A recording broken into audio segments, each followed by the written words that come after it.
Welcome to the PowerCenter Reuse Enhancements in Big Data Management 10.2. In this video, we will learn the enhancements that we made in the Big Data Management to be able to reuse existing PowerCenter applications. There were two major changes that we made in Big Data Management 10.2 regarding the PowerCenter Reuse. One is the ability to import multi-pipeline mappings from PowerCenter. And the other one is to be able to import the PowerCenter workflows into the Big Data Management product. Let's quickly delve into a deep dive and let me show you a live demo of both of these features. So first I'm going to switch to the PowerCenter Designer where I have a mapping with three pipelines, and each of these pipeline has one or more targets. So you can see here that I have a mapping with one target, and then I'm going to have another pipeline with two targets, and then I have another pipeline with three targets over here. So we also have a target load plan defined in such a way that the pipeline with the first target is on the top, the pipeline with two targets is the second one, and the pipeline with three targets is the third one to be loaded. Now we also have a PowerCenter workflow here with 4 different session tasks inside it. Now I'm going to show you how to import both of these into BDM and how you can reuse them. So let me quickly switch over to the Informatica developer. I already have a project in folder where I'm going to import these objects. I'm going to just simply right-click them, use the import functionality, go to Informatica, PowerCenter, fill in the details of the PowerCenter environment. In this context, I'm choosing PowerCenter 10.2, but you could choose any supported version. It doesn't have to be the same version as the developer. You could go back to the previous versions of the PowerCenter as well. So I'm going to provide my login details over here. And the repository name. I'm going to test my connection, and I'm going to click Next. So you can see it fetches all the folders that I have in the PowerCenter repository. I could choose the entire folder to be imported, or I could expand the workflows, select the workflow that I want to import, or expand the mappings and choose the mappings that I want to import. In this case, I'm going to choose the whole folder. I'm going to click Next. I'm going to choose Replace Object in the target, and I'm going to select the location where I want to import these objects to. And now it's going to parse all the objects that we have in the PowerCenter, and it's going to find out all the dependencies that they have. So I'm going to choose all the dependencies to be imported. So I'm going to leave this selection as is, and I'm going to simply click Next.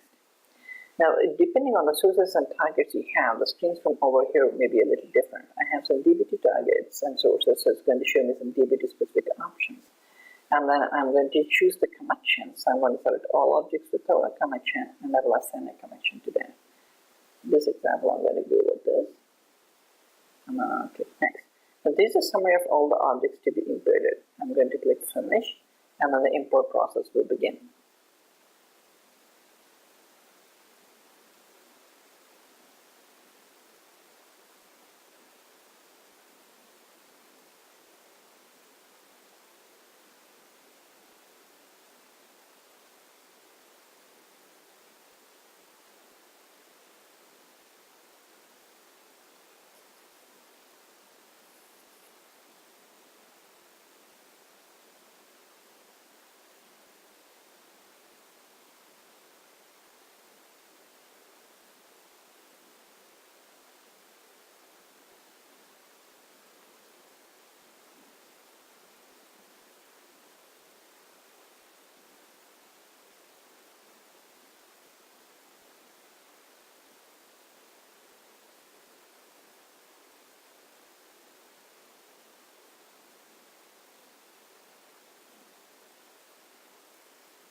All our objects are inputted successfully. Now let's go ahead and take a look at them. So as you can see over here, we have all the objects that I have selected from PowerCenter inputted. And I have the workflow, and then I have this multi-pipeline mapping. So the mapping that I have here, called as M multi-pipeline, is now inputted as 3 individual mappings.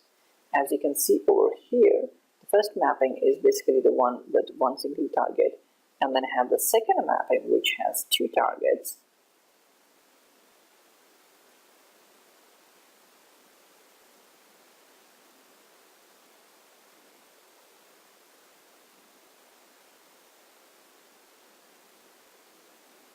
And then I have the third mapping, which is having the 3 targets.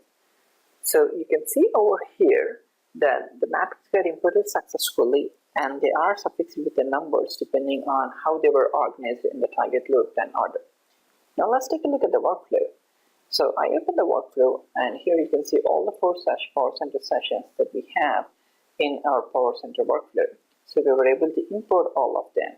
And there are a lot of session properties as well that get imputed along with several session level parameters as well. So this is the PowerCenter Reuse application enhancements that we have made in BDM 10.2. Thank you.